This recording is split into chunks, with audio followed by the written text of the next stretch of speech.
Hey guys, Evan Dukas with the Colorado Garden. Early August 2016. Just wanted to do a quick update on the Back to Eden growing method.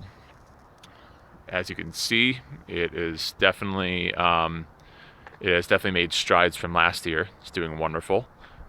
Early morning here, so the lighting's not the best, but yeah, this actually, it doesn't really resemble rows anymore. I had all this squash and stuff in rows, and now it's just really getting out of control. The growth has been amazing. The soil has been really healthy, and the plants have just been very vigorous and very aggressive in growth. So it's been absolutely wonderful. So here's the kicker. About 4 weeks ago, we had a hailstorm, and it was like a devastating hailstorm. It actually left these plants when they were still young. This is actually at the end of June, so it's probably about 5 weeks ago.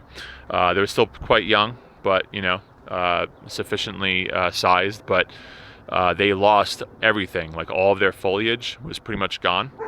Many plants were reduced to pretty much stems only, and look what happened. It's actually to the point where I was like, okay, hopefully we have a better year next year, because that was a good try. I thought the garden was just about over, but lo and behold, it made an amazing comeback. I guess it just goes to show that a healthy root system really is almost everything. So yeah, we had that contending with us, however, and that didn't stop this Back to Eden garden. Also, another thing to point out, this is one of the most amazing things, is what this exists on top of, by the way, is not normal soil. In fact, it's not even really soil at all. It's at least like 12 to 16 inches of road base. If you're not familiar with road base, let me come show you what it is. It's kind of like this driveway, but it is more like this area right here. So road base is impacted clay and rock, like mountain granite. It's just a cheap way to make a driveway.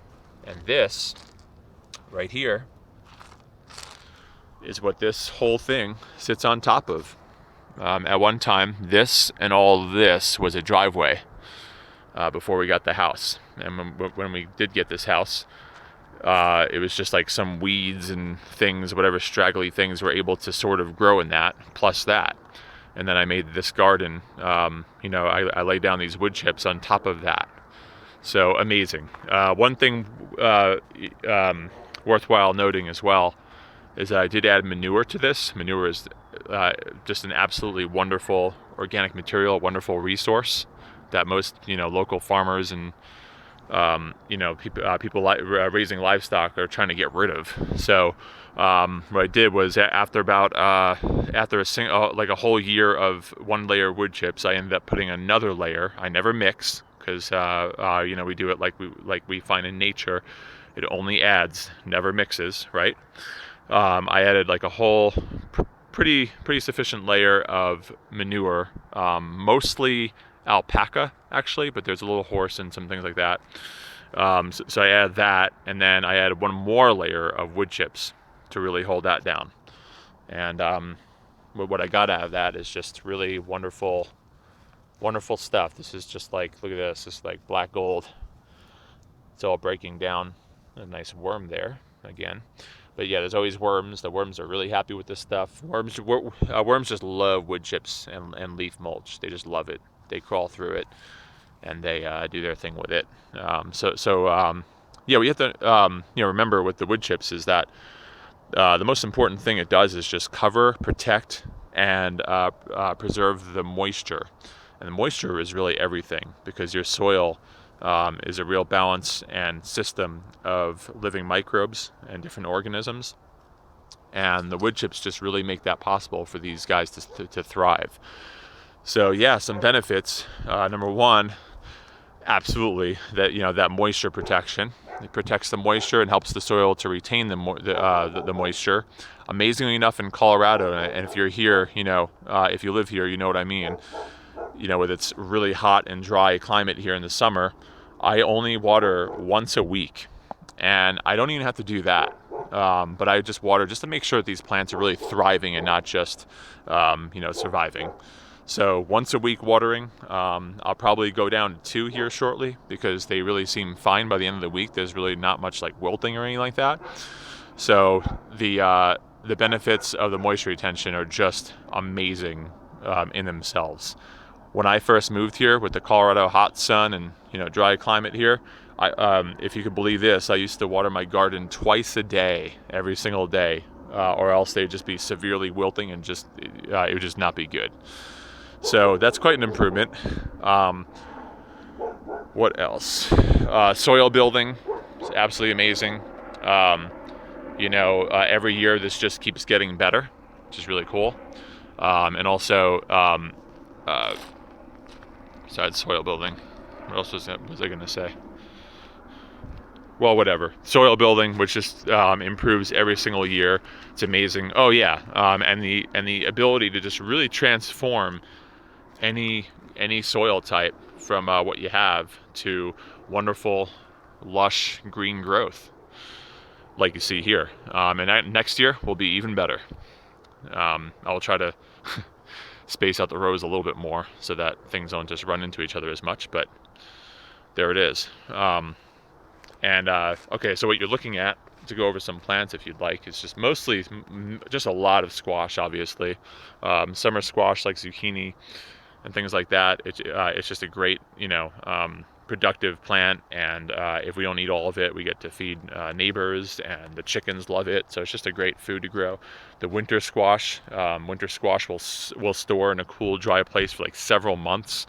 The last winter squash we had last year that we had grown was by the end of February this year. So that was pretty awesome. So we just grew a whole lot of that. My wife just loves it. So also what we're looking at here is some comfrey plants. Comfrey is an amazing permaculture plant that just has so many uses that I won't even get into now, maybe another video. But they're strategically placed plants in a few different places. You strategically plant them where you would not want to get rid of them, because once you plant them, you're basically not getting rid of them. I don't know why you'd want to, but just in case, yeah, just know that. Got some culinary sage started over there. This is lavage or lovage, and this stuff is awesome, just awesome. Another video, but yeah, it's just a great plant. Got some lemon balm. I have some tomatoes that are doing really great here. These tomatoes were not started early. They were not started from seeds inside or anything like that. These are really late starts. They are volunteer starts that came up in some of my garden areas from last year. So I just decided to just like throw some in here under the wood chips, and they are just loving it and getting really big really fast. So again, these started really small, very late, but they're about to get some tomatoes. They're kind of wild, and so who knows what they're gonna get. Looks like some kind of cherry tomato. Then we got some corn going. And again, this corn, this would probably be like I don't even know how tall it would be if it wasn't for the hailstorm. So it's just looking awesome. And just some ornamentals and some more tomatoes back there. So that's your update for this year. Hope you can glean from this one and enjoy it. And yeah, it's just a wonderful method. Just keep layering, keep mulching, keep covering that otherwise vulnerable and sensitive soil that you have, and it'll just keep improving. Till next time, thank you.